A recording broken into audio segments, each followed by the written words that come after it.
What's poppin', everybody? Hello and welcome to Popcorn Culture. My name is Ben Carlin, and I am your host. Here with me today is my brother Jay, who will be in every episode. I like to be known as the Hot Wheels Officiant. Oh yeah. I mean, most likely. Yeah. I mean, at least currently, out of the two of us, Yeah. I would say that like back, when we were getting our proper Hot Wheels education, Right. we probably would have been considered like, colleagues for like peer-reviewed journals sure. and Yeah, stuff no like doubt. that. Yeah, Yeah, I mean, yeah, like yeah. we could have checked each other's work. You've committed to the field of academia per Hot Wheels, probably a bit more significantly into adulthood. Well, I mean, there was my famous sixth grade project, the history of Hot Wheels. I know, which we should probably, I am fairly certain is somewhere. Dude, it exists somewhere for sure. I think it might even be in the office somewhere. We should absolutely, if it is, we should put it on the Patreon. We should, because Yeah. it's pure gold, which you can check out at patreon.com. And by pure gold, it did win first place. Nice, So, I know.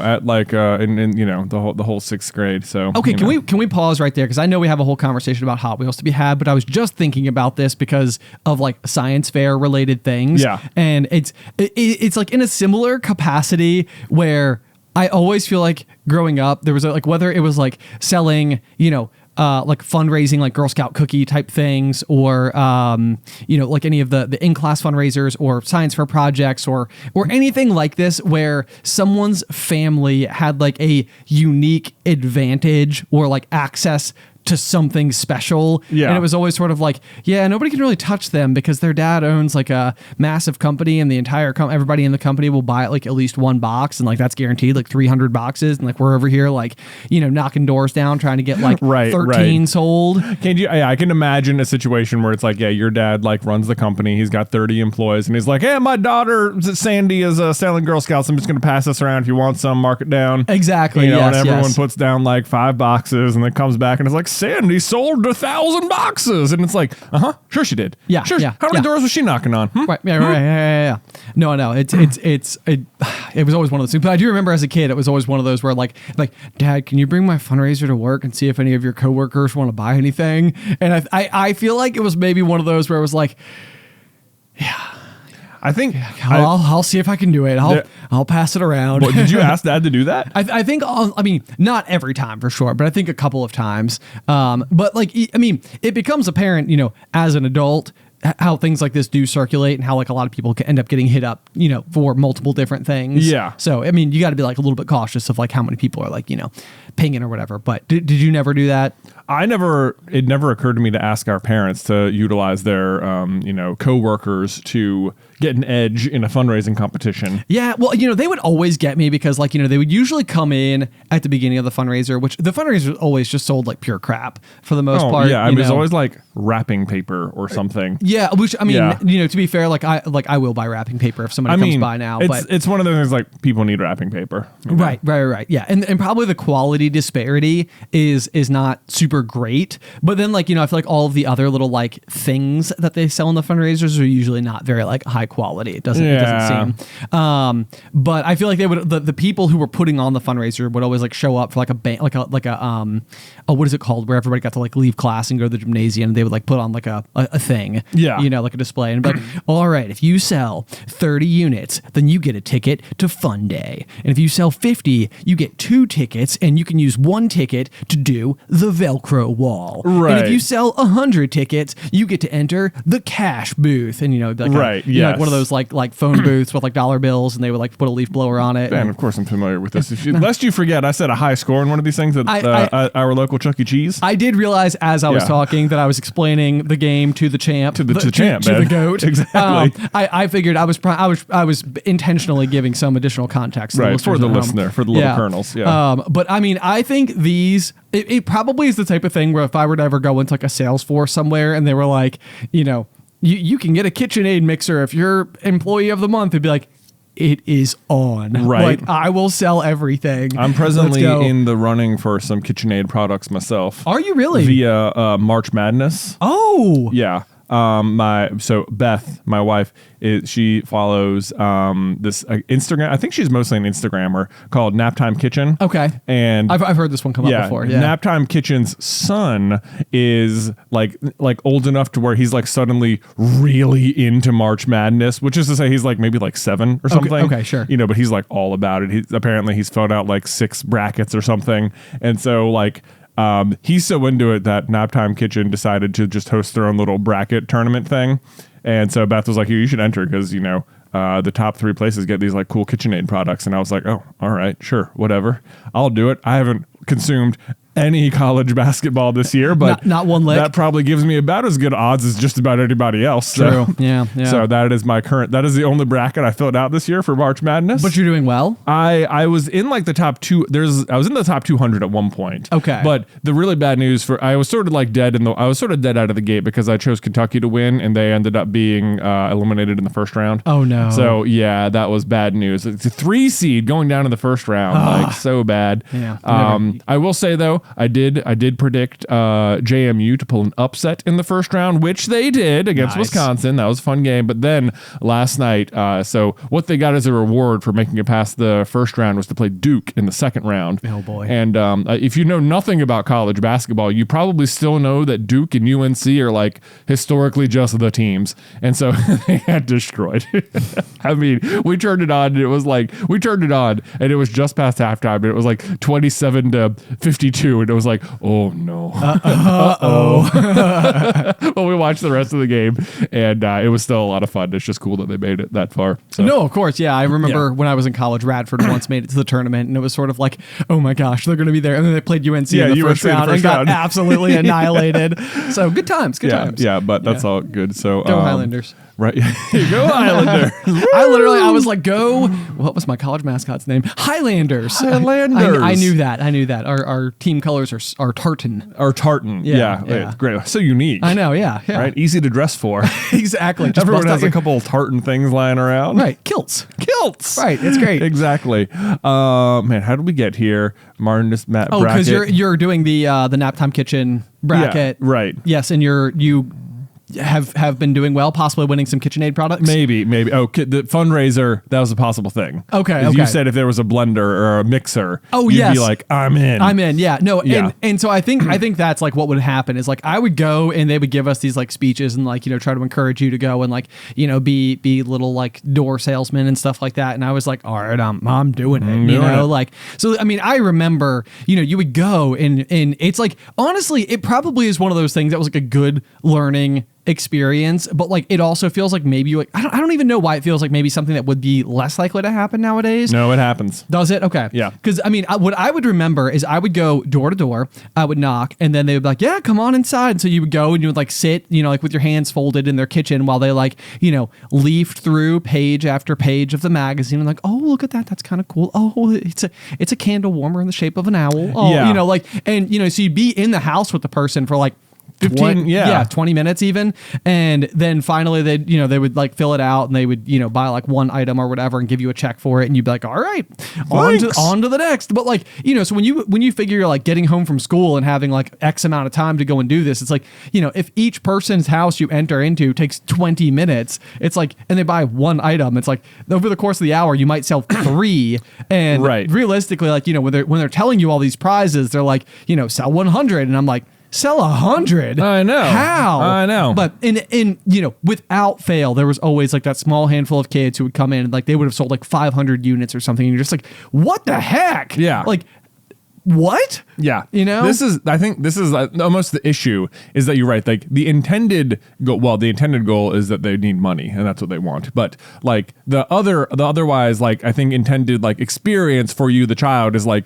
going and interacting with people and maybe meeting your neighbors and like, having to like do something by yourself where you're selling something. Yeah. And like, a little bit of like independence. Yeah, like a little bit of independence on that front. And I feel like that's the intended goal. And so like you can go out there and it's like, it it might be inspiring to kids like you who go out and do it, and you like actually, you know, hit the pavement and go door to door, and you come back and like after all your work, maybe you sold like 40 things, and it's like, that was a lot of work and you did that. The problem is that the real lesson you learn is that the kid whose dad brought it to work destroyed you. Oh, and yes. they didn't do any work. Yes, nothing whatsoever. And that's right. the lesson you almost walk away with. Yes, I know. I know. But like, yeah, so in my neighborhood, there are, we will get, you know, high schoolers going door to door selling their booster cards or whatever. Okay. All the time. And it's like, you know what? And here's the thing I didn't know as a kid is that if you ask an adult, or at least this is us, like if someone comes to our door and is like making the effort to go door to door, like we will buy it pretty much no matter what. Yes, without fail. And it's like me as a kid thought like, I'm really just gonna have to like, I gotta like memorize the product book. I gotta like sell them on the stuff and tell them about the thing. And like, maybe they'll buy something. And it's like, you know, it's like, if you knock on their door, they're gonna buy something because they understand the entire situation and they just want to help you out. Exactly. And it's like, it is not about the product at all. It is about helping you. And that was completely lost on me as a child. Yeah. Yeah. No, I mean, that's the thing too. Like, I think that like just this past week, we had like the Girl Scout cookie people, you know, come by our front door, and me and Allie were in the middle of like 100 things in our house. Like everything was just like pure chaos. Like Addie was screaming about something, and the dogs were barking because like, you know, they came up and knocked on the door, which nowadays almost nobody ever knocks on our door because like, you know, anything that's ever dropped off. It's like, I feel like the pandemic sort of like normalized the idea of like the delivery people just like leaving the pizza like on your front stoop or on your front door instead of like knocking and like physically handing it to you. Yeah. Which is fine by me because like my dogs go nuts every single time. But so I remember it was like, you know, then I was like, I don't even know if we have cash. Do we have cash? Like, who has cash? That is often the problem. I'm like, yeah, Beth, do we have any cash? Huh? So, hold on. Let me go. And then I'm like out there. I'm like, I come back like 5 minutes later. It's like this, you know, they're just out there like, it was a fun time. I know, yeah. Well, so we were buying our cookies though. I really like the Samoas, you know, yes. And I mean, I personally think they're the best, or the caramel delights. I guess this is like one of those things where I feel like people have like discovered that they have different names based on like which factory they come from. I think that is the case, and people love to know that fact and tell you about it. Well, so I wanted to acknowledge that I knew the fact. Yeah. So you know, but hopefully I wasn't parading my knowledge of the fact. I mean, I think at the end, and people will insist that they taste differently, and if they do, then I don't know. Either way, I think those are the best, the caramel delights and or Samoas. Yes, yeah. So it was really funny though, because like my mind was like scattered in like 100 different places. Me and Allie are like standing out there. They've got this like adorable wagon, and you know, like their mom's with them, and you know, they're like, all right, so like, what would you guys like to do? And I was like, well, let's definitely get like a box of the Samoas. And then Allie's like, okay, like I'll do like a Thin Mints. And then I thought like Allie was like, I thought I heard her say something else. And then she was like, or maybe we'll just do like another Samoa. And I was like, all right, let's get like one more. And they're like, all right, what do you want to do in the last one? I was like, the Samoa will be fine. Like, I'll do another one of those. And they're like, 3 Samoas. Okay. And it was like one of those things where I was like in my head, I thought I was picking one. Allie was picking one. And then I thought Allie said another one. And then I was like, you know what, let's just close off with another one because I like those. And then I was like, so we like ordered 3 Samoas, but we ordered them each individually. So it'd be like going to like the McDonald's like counter and you know, ordering like ice cream or something. Like, all right, so we're gonna do we'll do 1 medium vanilla ice cream cone, and then let's see, let's add on 1 vanilla medium ice cream cone, and then we'll do maybe 1 vanilla medium ice cream cone. It's like I'll take 3 vanillas, please. Yes, it felt so awkward. And like the mom, I feel like, was looking at me like, "Are you an idiot?" Like I was like, "Yes, right now I am." I'm sorry. Yeah. Like I am not focused. I was so distracted. Anyway, and I mean, like then like, you know, Allie, like we had like so many ones because we very rarely carry cash, and so like whenever we have change, we always take the cash, like the leftover, and we just have like a coffee mug in like our cabinet that like is like like we never use it for coffee. It just holds like our spare like dollar bills that we have. And so like, that was the other thing. And so Allie hands me like half of our cash for some unknown reason, which is like, you know, we had like $18 or something like that. So like I'm sitting there trying to count like my like 1 5 and then like, you know, 13 ones. Yeah. And I don't know. The whole thing, I was like, this is painful. This is so hard to watch unfold. These people are probably going to like tell everyone about it and be like, this one guy, the guy in the corner, it's hysterical. Nope. Mm-hmm. Boy, I listened to this like just a bit of comedy this weekend that made me think about you so much. Oh, good. Yeah. It was fantastic. I'll share it with you later. Okay. But the gist of the bit was they have like generalized anxiety disorder or something like that. Yeah. And they were just like, been there. Yeah, been there. And the guy is like, what it basically means is that part of my brain is just the world's worst detective. So like, it'll look at all the evidence and come to just the worst conclusions imaginable. Yes. It'll be like, well, I've got people. I came to that party. People were excited to see me. They all were like, "Yo, Ben, what's up?" And then like we had a good time, and people texted me afterwards and said it was great. Sometimes I'll feel really down, and there's like a really good support system. My brain's looking at all this information, so probably everyone hates me. Were you watching a comedy bit or just like Psychology Today? It was a comedy bit. Yeah. Okay. Yeah. Because that's exactly how it is. Yeah. Every single time. We had friends over the weekend, and it was like one of those things where I was like they left, and I was like, man, that went so great. I was like, I'm just glad. It was so good to spend time with them. I really enjoyed that. And then I woke up the next morning. I was like, so they probably never want to see me again. Yeah. And it's like it's crazy because it's like it's not like. I can even look at the evidence and be like, well, that doesn't make any sense. It wouldn't make any sense at all. I've been friends with these people for such a long time. Right. Why would last night have been the one that was like, that was it. That was the last straw. It's like, what'd you guys do? We built a jigsaw puzzle. It's like, what? Right. Why? I don't know. Was that a bad idea? Were they hating it the whole time? Yeah. So anyway, I think unless you stabbed one of them, you're probably good. Yeah, no, which I didn't. Oh, good. Yeah. For clarity. Okay, for cool. Clarity. Yeah. I think you're good. There were no stabbings the whole evening, believe it or not. Mm-hmm. Yeah, none at all. So we made it through, which was good. Yeah, go that's team. great. Go Fantastic. Team. Anyway, so yeah, but that nail on the head description. Otherwise, that was me. I flicked the chair. Okay. You probably don't want to do this podcast with me anymore.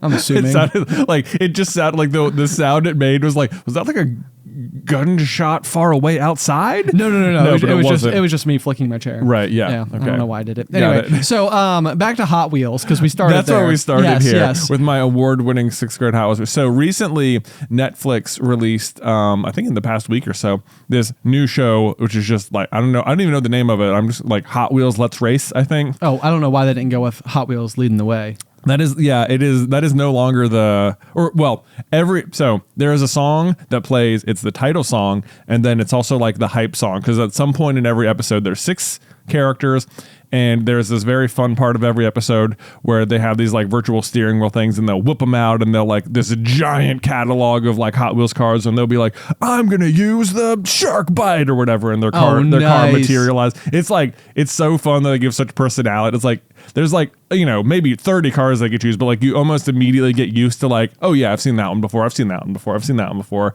and it like gives you like names for all the cars and stuff. I love that because we did that as kids. I know. It was like whoever like put this together is the most relatable thing, and like my kids, I mean they are already like they're doing the same thing. Okay. And like but I'll get to that. So there's the song that plays though is it's incredibly catchy. It is like such like a hype song. Like even like when I came to Beth was like, this song is so fun. It's like just watch it. And it's like, they're all doing their thing. They're getting in the car, and like it's the rock music is pumping, and they jump in and all the flames shoot up and they go flying off. It's like, this is really well done, Hot Wheels. I get what yes, this is exactly what it feels like to be a kid playing with Hot Wheels. But I kept thinking like, boy, it just sounds exactly like the Big Hero 6 song. Like whoever did this was like, that Immortal song in Big Hero 6? I want every episode to feel like that training montage. We can be immortal. Yeah, exactly. Yeah. Which is by Fall Out Boy. Is it by Fall Out Boy? Okay. Fall Out Boy. Yeah. Actually, a hilarious fact. We did a Disney song March Madness bracket, like for SCB. Yes. And I remember we went through the entire office and had everyone to get the seating hopefully somewhat correct. We had everyone like vote on them in office, and that ended up as a 1 seed, which just like immediately lost because like to the greater public, it probably doesn't even register as a Disney song. Right. It's like, what are you guys talking about? Yeah, 1 seed. 1 seed. Yeah. This? Right.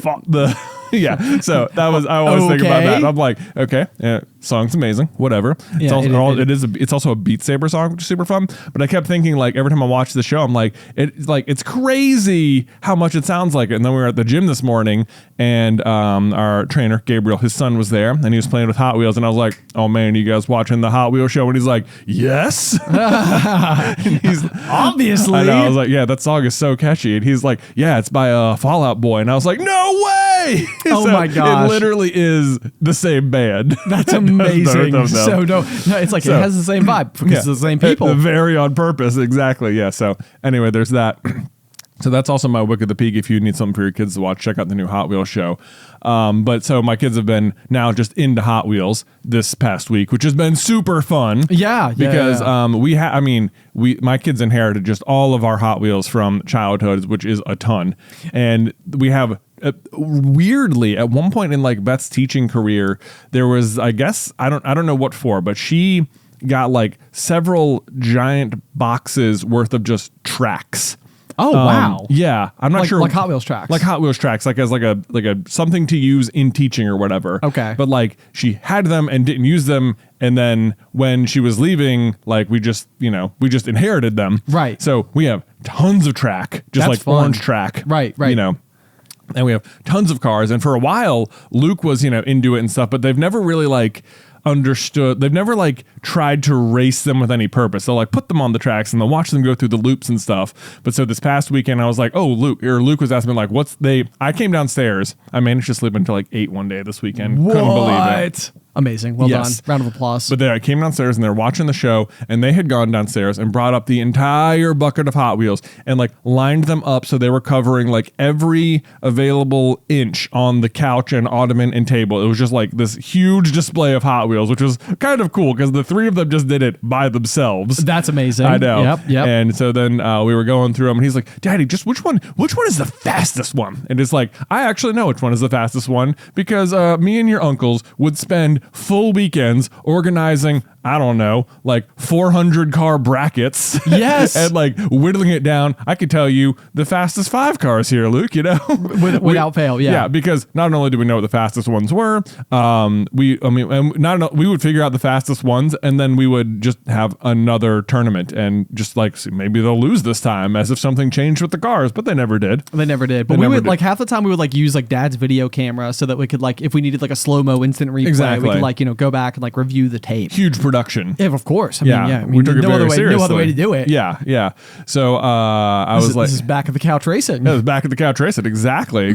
We had, so much fun. And then anytime you went to the store and you got like a new one, it was like, well, now we got to have a whole new tournament. See if one of these new cars has cracked the right. Like we could have always just challenged the other winner, right, and just been like, okay, like let's see what happens. But instead, no. It's like let's bust out, all 64. Yeah, we'll do it top to bottom. Right, we'll do it. Be thorough. We'll put both cars on each track. Right. Make sure we give them an even run on track 1, track 2. Right. Exactly, Yes. Yep. I forgot we did that. I know. I think about like we were so dedicated to knowing this information. If anybody had told us that like what we were doing on some level was like a little bit of science, it would have been extremely like useful information from just like, it's like, oh, look at you guys. Like ensuring that there's like, balance to the races and making sure like, the coefficient of friction on one track or the drop or, right? Something. Exactly. Could have been playing a factor. Could have been doing it. Yeah. The starting was always a tricky part. But so anyway, I still remember that whenever we eventually got over them, we had several champions throughout the years, and every now and then one would get dethroned. But the car that stood the test of time was known as the Lakester. The Lakester. Do you remember it? I do. Yeah. It's like a red car. Yeah. Like with like nothing covering the wheels, right? Nothing is covering the wheels. Yeah. It's like a red car. The lid like kind of flipped over. So okay. The top lid part, it's somewhere in the house. I don't know. I don't know where. So it like broke off. It like broke off a little bit. Yeah. So in its present state. So I told Luke, I was like, it's this one, the Lakester. This is the fastest car. Right. And I was like, do you want to go see? Should we go race them? Like, should we go race this against every car and find out like, are any of the new cars faster? Because you guys have gotten a lot of new cars. And he was just like, oh, yes. And then he wanted to do exactly what you just said, like just go put every single car one at a time against the Lakester to see if anything could beat it. Would and I was win. like, there's a faster way to do this. So, and then like I really had to just like just let me.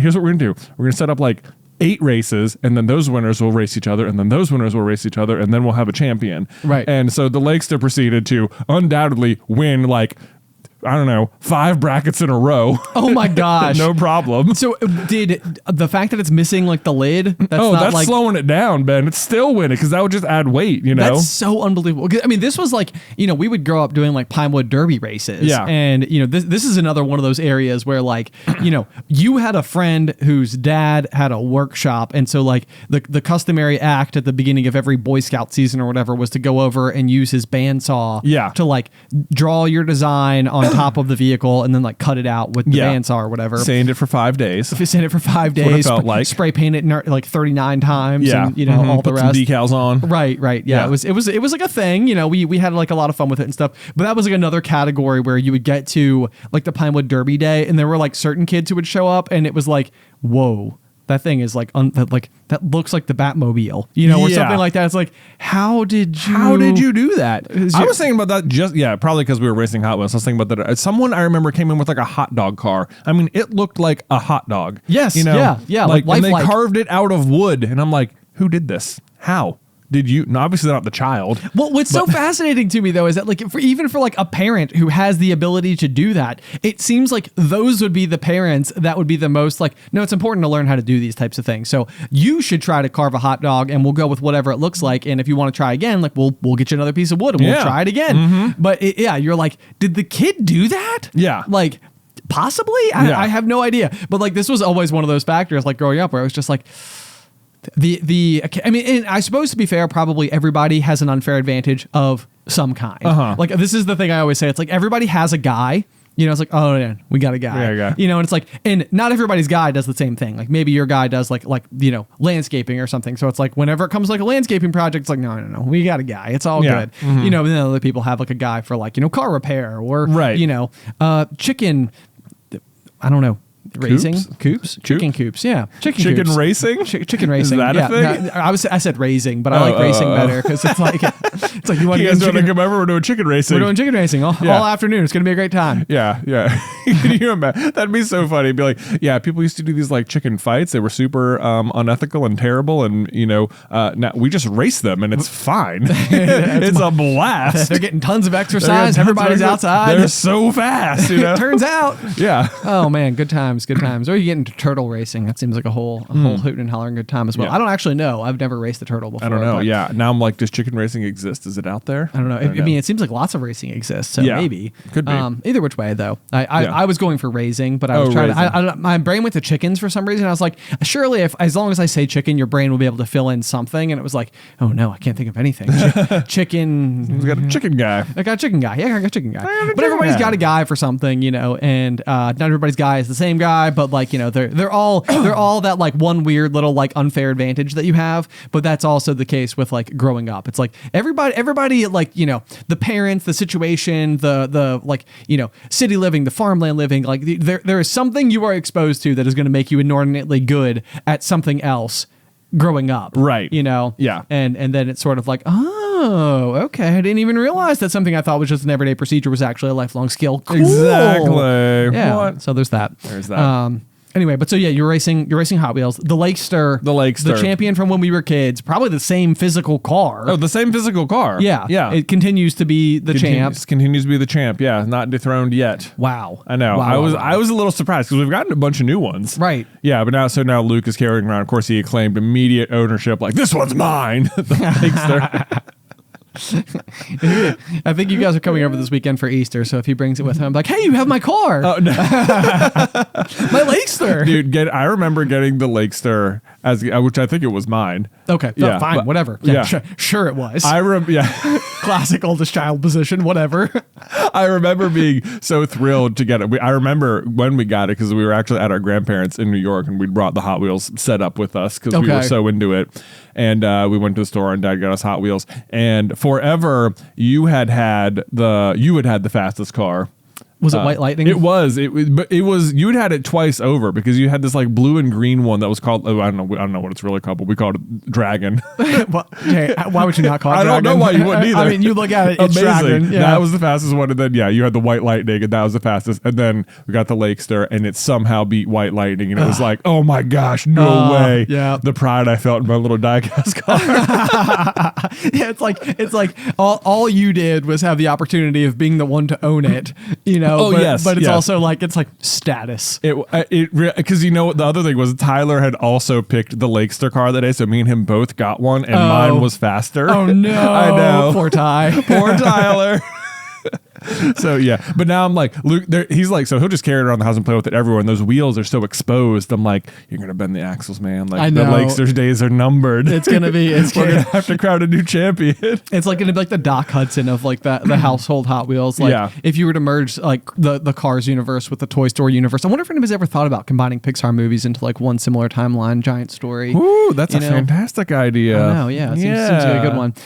No, but like, you know, I feel like the Lakester would be the one that's sort of like the retired old champ that's sort of like, it's like, no, back in my day, I know. I won all the races. Well, I keep thinking about that because like to me it would almost be great is like I almost want there to be a different car that like becomes the new champ, right, as it were, that's like the next gen. Because I remember when we were kids, Dad would always tell us that he had his own collection of Hot Wheels cars and none of them could ever beat the Sugar Caddy. The Sugar Caddy. That was the real old one. The real OG, which the is red lines. It's like yeah. So like that was the thing. Like in the '60s, the Hot Wheels had these like painted red lines on the edge of the wheels, and so that's like if you're ever like at like an estate sale or like a garage sale or something, and somebody has like a case of old like Hot Wheels cars. It's like if they got the red lines and they look like old, those are like those are the ones you want. Those are super valuable. Yeah, get those. Yeah. So Dad has his in like this like beautiful case on display now. It's pretty cool. Yeah. He did sell some of them, and that's how we bought a canoe. We did indeed. Yeah, the Hot Wheels though,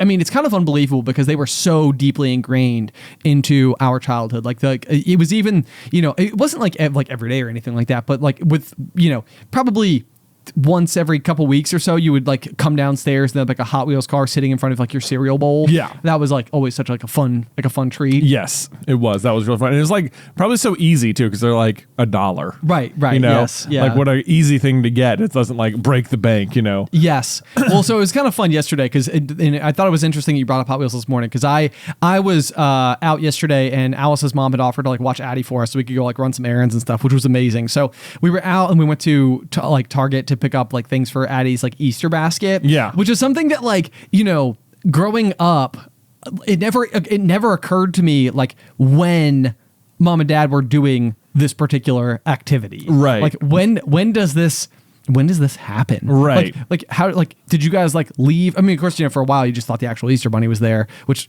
spoilers. Not. It's Mom and Dad. But no, so it was really cool because I was like, oh man, this is so cool. So like, you know, like walking through the store trying to be like, what else can we get? What else can we get? We should get a Hot Wheels car. So I think I personally bought Addie her first ever, well, from me, like Hot Wheels car yesterday, which was, I was like, this is kind of crazy. Yeah. You know, it's like, I was like, you know, I'm like flicking through them and then like, the other thing we did, because growing up, there was like the treasure hunts, which were they were like the rare ones, you know, and so it'd be like finding like a holographic or something if you like collect cards. Except, you know, like you might find one every like 40 visits to the store. Oh like, man, they were so lucky. rare. Yeah. Like I remember once I was at a store with Mom at like just like Kroger, and you know how like above like the cereal boxes occasionally they'll have like a row like on the very top of like toys hanging up there or whatever.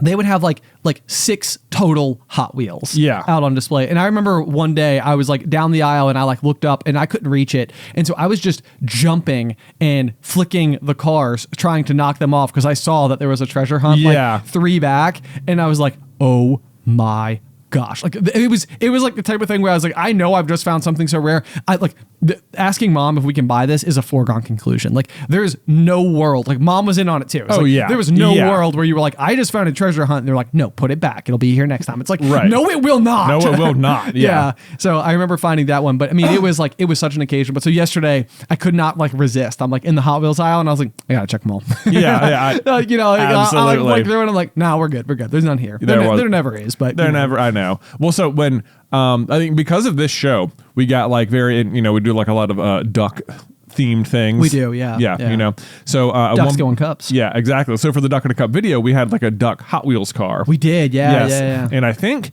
in the course of making that video, or somewhere along the way, it got that in particular one like got lost or something. Okay.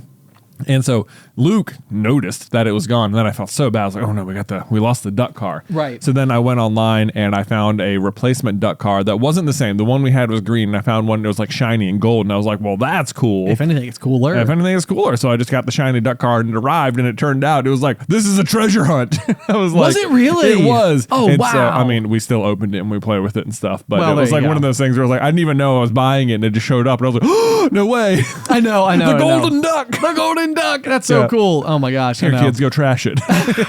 I know. I'm having such like split minds because there's like that part of me that sort of goes into like Toy Story 2 mode where it's like, okay, some action figures, total collectibles, should be protected. But then there's also that part of me that's like, toys are meant to be played with. Like they should be enjoyed. Yeah. So it's like of two minds. Yeah. You know? Well, I went through when we were cleaning out our basement a couple of weeks ago, there was a bunch of like Star Wars action figures from our childhood that were just like left in boxes. Okay. That clearly young me was like, these are going to be valuable someday. Right. What patience I have as a child to not open these. You did. You know? And I was like, and I was looking at them and I was like, you know what? It's been like 20 years. Let's look them up. Because, you know, I'm looking at like, this is Phantom Menace, you know, Darth Maul. Like this would be like one of the more sought after ones, probably. You would think so. The key villain, pretty iconic.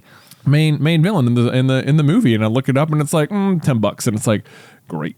I know. Cool. I know. It's so tricky too, because I think we were like in the 90s, we were growing up. Like, I think this is like what the internet did so quickly to the populace was like, you know, eBay came about very quickly, which then became like, you know, like a digital platform, basically opening up people to like audiences or, you know, customers globally or, you know, nationally at the very least at the time, to where, you know, if you were like a quiet little collector in your corner of wherever you live, it's like there's probably only so many people in your neck of the woods who are after the same items, right? You know, so it's kind of like even if you have one, potentially finding a buyer for it was probably not the easiest thing in the world. Yeah, you know. But then now all of a sudden, you know, everybody's able to trade everything from everywhere they were in the world, and it all gets like redispersed and whatever.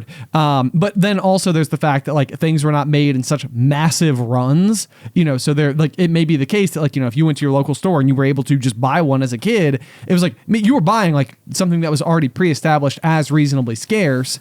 And you know, like compared to like when we were kids and like every single Walmart in the country had rows and rows and rows of Darth Maul action figures. Right. But like we were growing up buying toys at the same time that toys from the past were all of a sudden incredibly valuable. Right. And like it's so strange because it's like you're like, oh wow, okay, so if I just hang on to it, then history will repeat itself. Exactly. Yeah. Like this was the biggest what was it? I'm trying to say Beanie Babies was the worst offender. Oh, yes. The Beanie Babies were totally one of those where it was like, oh, these are going to be worth something. These are going to be worth something. And it's like everyone had the tag protectors. And like, don't ruin the tag. That's where all the value is. Like, play with it as much as you want. Get it dirty, but keep the tag. Keep the tag and sit. Yeah, I know. Yeah. So it's actually so funny, too, because that's the other one is, so I just recently got like my box of Beanie Babies from Mom the other day.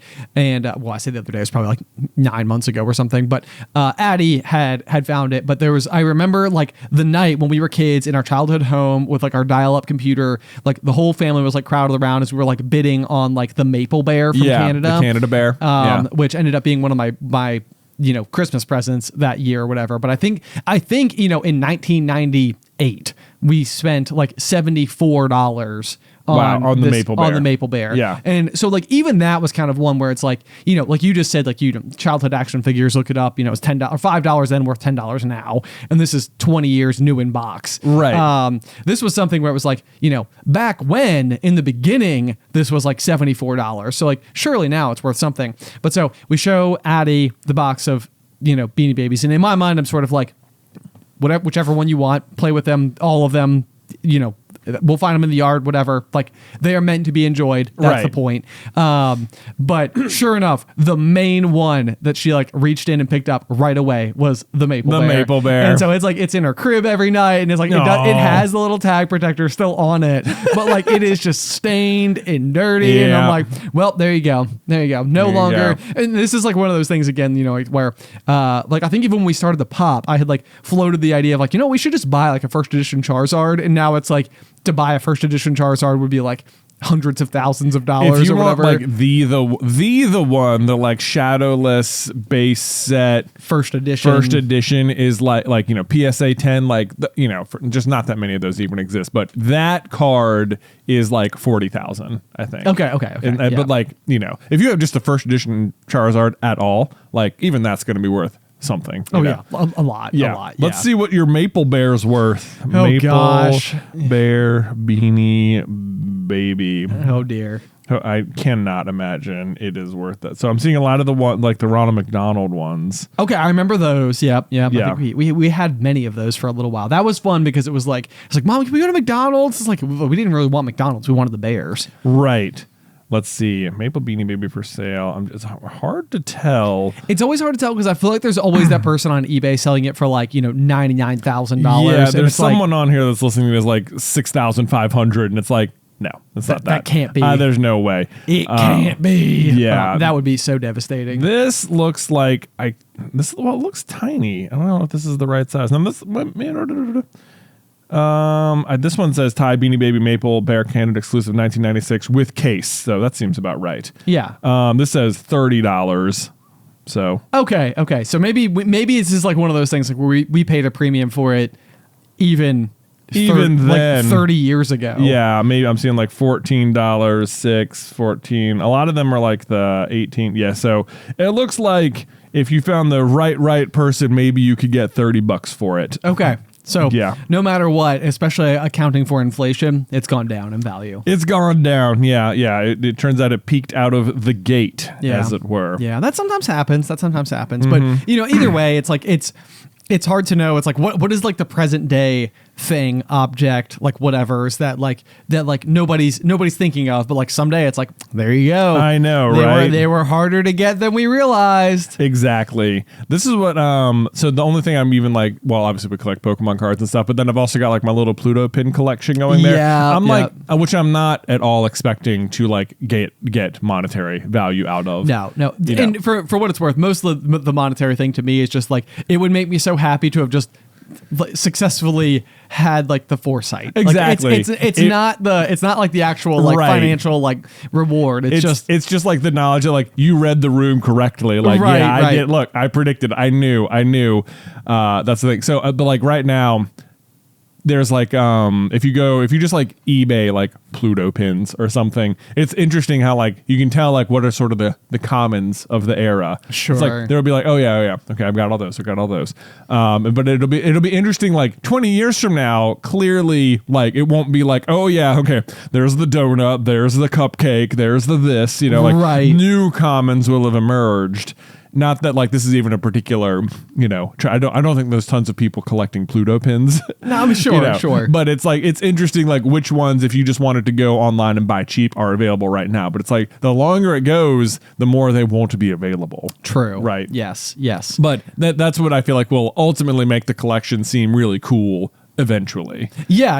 I think like the more that it stands the test of time, and like, 'cause that's the other thing too. It's like I don't anticipate us like losing our interest in going to Disney anytime in the near future. Yeah, no, probably not. Even that I feel like would be the type of thing like where if like someday like, you know, Luke or Nick or Nate is bringing their kids to Disney in the name of, and they're like, we collect Pluto pins. It's like we've done it since we were kids. Like we have a whole, you know, like this one we got back in, you know, the olden days of 2023. I know. Yeah, it's right. like, wow, that's so old. Oh, on the pin trading front. Okay, what happened? April 7th, cast members are all carrying pins again. to do trading with. Oh, they that's just cool. announced it, and I was like, oh, they're bringing back. So like right now, if you go to Disney World, like some stores will have like a pin board, and you can like go trade off the board or whatever. But like once upon a time, the cast members themselves would have like lanyards or little like pin pads on them, and you could just go trade 1-to-1 with them. That's cool. So like they are bringing it back, and we haven't been doing it since that's happened. So I'm like very excited for the next trip, where it's just like so many more opportunity points. And I know, especially because I feel like the cast members are people who are like, they're so tuned in to like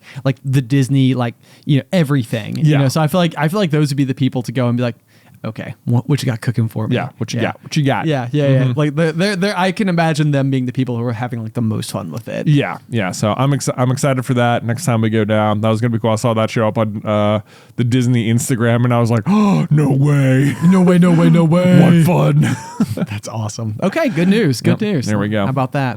All right. So maybe it's all of our discussion about pins. Maybe that's it. Maybe we're generating interest on a wide scale for Disney pins. This exact hope is like okay, so this is something I need to go back and fact check, but I swear in our Frozen 2 movie review, we were talking about the scene where Olaf like reenacts all of the events of Frozen 1. Yeah. And in my head, in my heart of hearts, I'm like, I know that we were like, you want to know what would be brilliant, Disney, in case you're listening, is if you go and reenact every Disney movie a la, you know, Olaf in this exact scene. You know, like he's like and the parents are dead. You know, like and what? Sure enough, like they did that thing, and I'm like, I mean, to be fair, it's not like the Disney company was unaware of this very clever idea that they came up with, and it's not like they were like, oh yeah, these people on the internet said to do it or something like that. But I'm like, all I want to know is whether or not I said it. It's like because you're exactly right. So once again, it's like, did you read the room correctly? Did you spot the thing that they did? Right. Now on Disney Plus, you can watch like every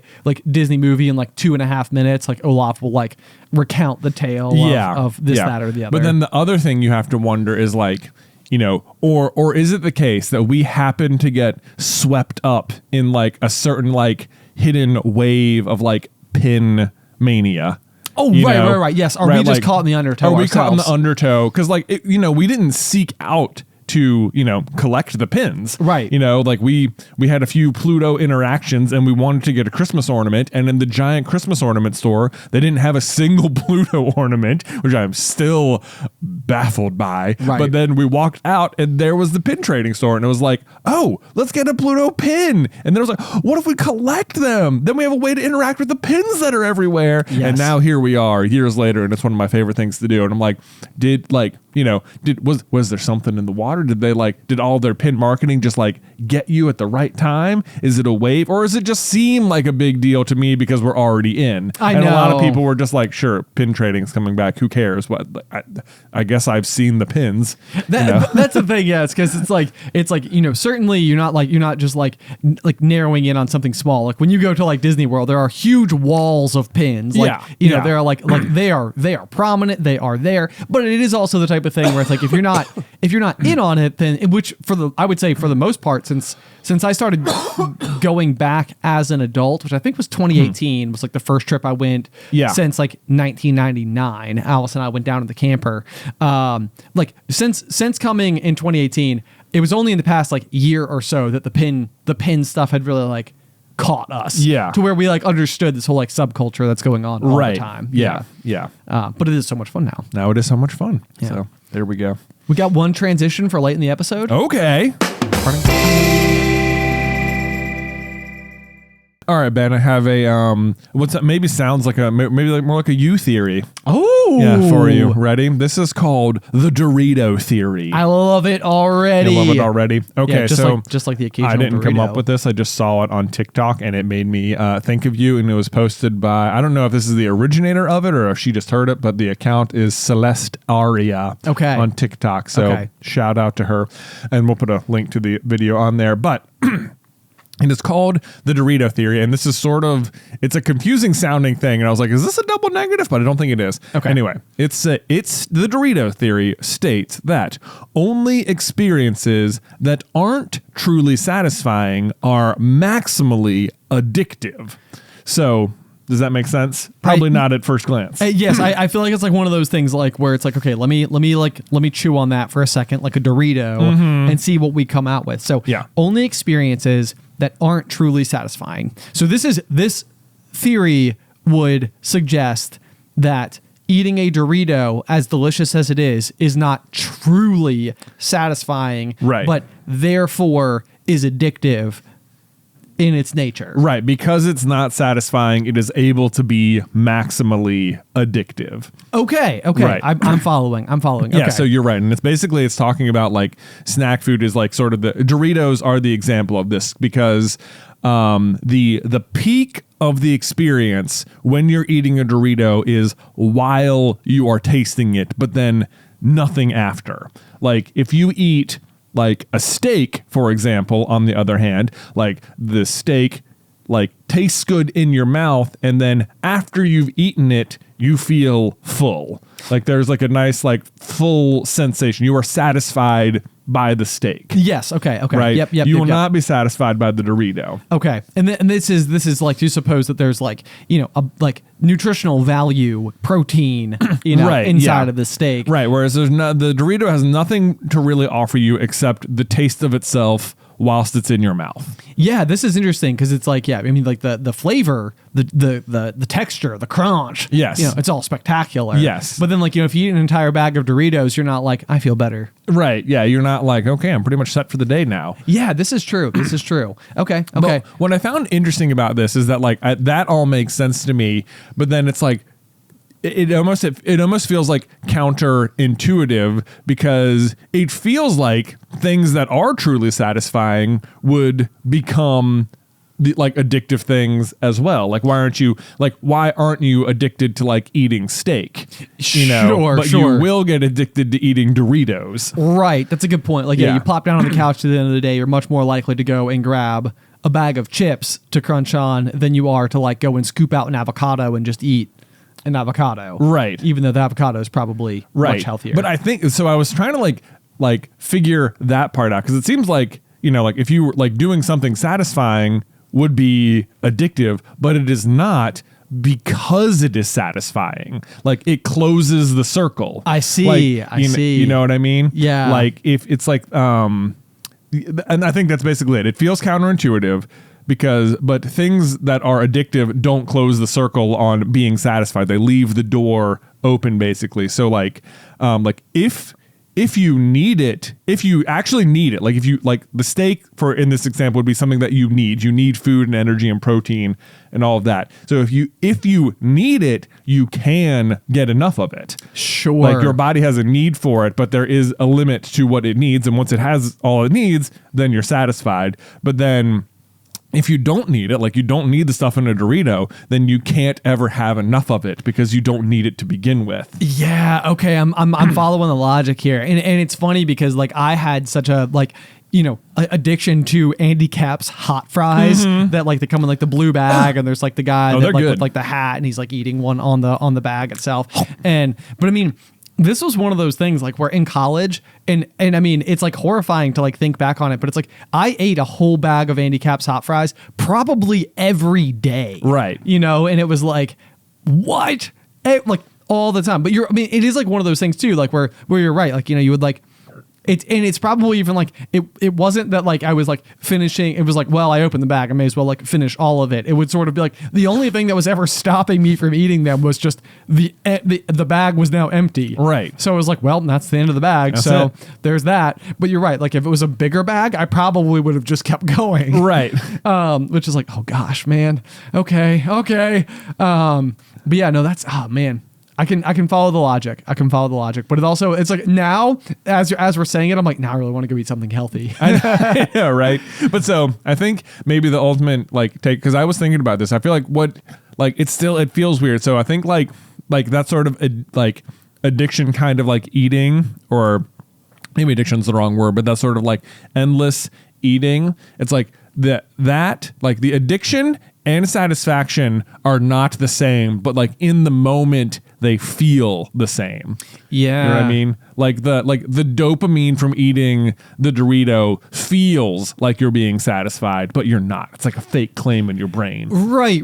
No, I understand what you're saying. Like, and I think this is probably like, if you're scrolling, it's probably the same thing. It's like you can continuously like feed your brain something else cool, fun, interesting to look at, but it's not often that you walk away from having scrolled on your phone for a period of time and being like energized from it.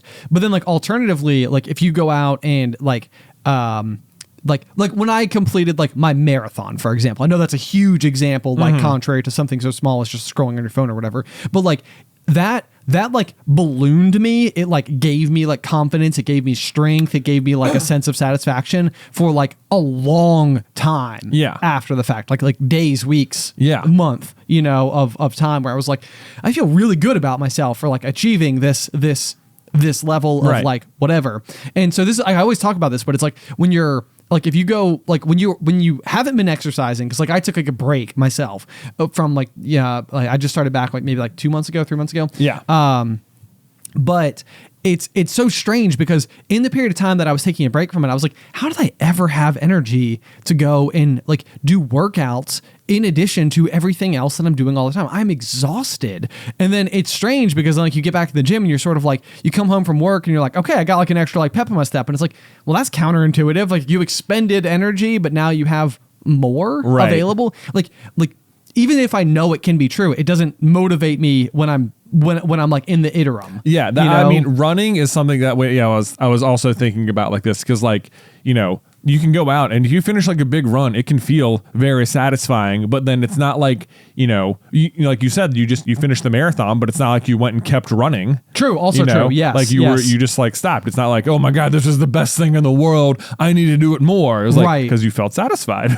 Right. Yes. Yeah. It was like it's like why don't I mean, which is not to say that. I will say that like I think you can like get to that point because like some people do get like addicted to running and stuff, Yeah, for sure. That can happen. It's not like impossible or anything, but it's like it's I don't know. I just thought that was another interesting example of it. No, you're right. Yeah, because that's exactly it. You go out and like I've even had this have like periods. So even in my break there from exercising, I think there was like one Sunday where I texted brother-in-law Mike and was like, "You want to go for a run this morning?" He was like, "Yeah, let's do it." So we went and ran like 4 miles, and it was like for the rest of the day I was like, "Yeah, I ran 4 miles this morning. Heck yeah, like that was awesome." But like in the same way, like, you eat your single Dorito. What is stopping you from eating the second, third, fourth, the bag, whatever, like thereafter? Nothing. Like, and so it's sort of like you're going to keep going and like, it's not going to take energy for you to summon the will to keep going. But like, then once you're done, you're not like stoked, like that you just finished a bag of Doritos or anything. Yeah, probably the opposite. Maybe the opposite, yeah. But like that is so weird because like, yeah, I finished my run that day. I was so jazzed. I was so proud of myself. I was like, this is so great. Like, look at us go. Like, let's get stuff done. Let's go to the store. Let's run errands. Like, whatever. But then like the next weekend rolled around and it was sort of like, should we go do it again? I was like, I don't think so. Seems a lot of work. Right. And it's like, why? Why? Like the effects were so positive. The effects were so positive. Like, look at the writing on the wall, man. Right. Like, but sometimes I think that this will happen to me too. Like where if like it could be like the pendulum effect. I think it's sort of like you go and you do something like good, and then you're sort of like, well, that sort of carves some room for me to do something like on the other end of the pendulum swing. Right. Now, I did a healthy, so now I can do an unhealthy. And like, that sort of bargaining is like so bad. I know, but like it's also like somewhat inevitable, or it can be. Like I can find myself like falling into that trap on occasion. So it's like you got to like really have like the awareness about it going into it to avoid that exact thing. But sometimes that's been like the fear for me, like because I'm coming up on 2 full years off of like socials, and it's kind of been like one of those things where you're like, you know what, I've been off it for 2 years. It's like, what would happen now if I like pulled it back up? Would I immediately get sucked back in the vortex and be like, dude, you haven't been on it for 2 years. Enjoy yourself. Right. You know what? Like go scroll. Spend a day doing it. Right. Yeah. Like I worry that it's almost like I built up too much potential energy on one side that like now if I like re-entered the fray, I'd be like, whew, now the other, you know, it's got to come Right, back the like other way. you get on for like a day, and then you'd be like, you know what, I did it for a day, and it wasn't that bad. I can probably just do it again. Right, yes, yeah. And it was like, yeah, well, you know, and now you're doing it all night. You know? I know, yeah. So that's been one of those where I'm like, man, it's probably just better to just leave it where it was. Yeah, it'll be fine. Yep. It'll be fine. Yep. There you go. Okay, well, no, I like it though. The Dorito Theory. There you go. Yeah, shout out again to Celeste Aria for bringing that For sharing it. For sharing it. Yeah, because I'm sure that there's like a much deeper psychological phenomenon attached to all this type of stuff. That people are like, yeah, no, it's a thing, but like let's extrapolate it beyond like a bag of Doritos and look at it, you know, from like a bigger lens. Make sure you go comment on her TikTok, just like pop pop. Yeah. All of a And she'll be sudden, like, what's going on? What's going on? what's up with all the pop pops? What's up with all the pop pops? Yeah. I gotta find the source of it. Gotta find the source of it. Yeah. And So, now you know. maybe what will eventually happen is that she'll like end up finding this particular episode and like be like listening to like all of our Hot Wheels conversations. She's like, I still don't understand what this has to do with me. It's like I'm 47 minutes in and they haven't said anything about this thing or whatever. It's like, oh, there it is, right there at the end. We tucked it in. Yeah. But now you're here. Now you're listening. What up? Exactly. Hey, thanks for listening, Celeste. Celeste, yeah. If that is your real name. It could be. Who's to say? Yeah. Otherwise, guys, as always, thank you so much for tuning into this week's episode of The Pop. We super appreciate it. I feel like it was a fun one. Trip down memory lane. Yeah. Our like Hot Wheels. Leading the Let's way. race. Yeah, is that how the song goes? That's how the song goes. Yeah, Hot Wheels, let's race. Nice. Okay, I'm gonna have to go listen to this. Yeah, it's a bop. I'm sure it is. Fall Out Boy, way to do it. I know. Yay, Fall Out Boy. I wonder what that day is like for them. You know, if like when they call, they're like, because I think inevitably they're like producers on the show, so I think they must, which makes me even more excited. I'm like, are they in Hot Wheels? I know, yeah, Like, like what? that's exactly it. Yeah, it's like, you know, if you were, because that's the thing. It's like everybody who's like out there in the world like doing like big things. It's like they were children once. They played with the same toys as you. Yeah. And so it's sort of like they probably share the same nostalgia to the same thing that you did. And it's like, wow, what an interesting way to like chase that as an adult, as like, you know, such a well-known group. I know, right? And it just feels like it. Like almost can't believe it took this long for a show like this to exist, because it's like it feels so right. It feels so ready for the taking. It's like it's there. There's so many fun cars. They have such fun personalities. So like, are the cars themselves the personality, or are the they're drivers? the drivers. Okay. Yeah. That's like always something that's felt so absent from Hot Wheels, is the idea of a driver at all. I know, yeah. It's just like, yeah, I think that's always been like the problem. It's like, how do we, like, the product is the cars, but then like who are the drivers going to be? And so it's basically just like, it's 6 kids, they're at they're at like racing camp or something. Okay. And so like their little counselor lady will have some new challenge for them, or, you know, a giant octopus will be attacking the city, you know, regular camp stuff. Yeah, normal stuff. Yeah. Regular We've things. all been there. We've all been there, and they'll have to go save the day. And their cars have like, you know, power-ups per whatever the car is, whether it's like a garbage truck that has like a vortex to suck up garbage in the back, or, you know, a shark that can like chomp through stuff. Yay. Yeah. Like octopuses. Like octopuses. Yes, Nice. Exactly. Just gone. Wow. Yeah. Wow. Fantastic. Very It's a super cool. fun show. I'm gonna have to check it out. Yeah, I know. There you go. If it's got the J stamp of approval, you know, I feel like that's a tall order. Yeah, my kids are just loving it. They're just like, "Oh, watch Hot Wheels." I'm like, I guess so. You guys are having so much fun playing with the real toy. I don't have to buy anything either, because I have so many. We have so many Hot Wheels. So many Hot Wheels. This is working out great. Yeah. Yep. Okay. Sounds good. Sounds good. All right, guys. But yeah, as ever, if you have any feedback on the show, you can send it on over to popcornculturepod@gmail.com. Or if you'd like to support the show, we would super appreciate it. You can do so at patreon.com/popcornculture. Link in all of the show notes or the description down below. All the spots, everywhere you can always find it. Yeah. Yeah. Be sure to go and check it out. But otherwise, until next time. Pop, pop.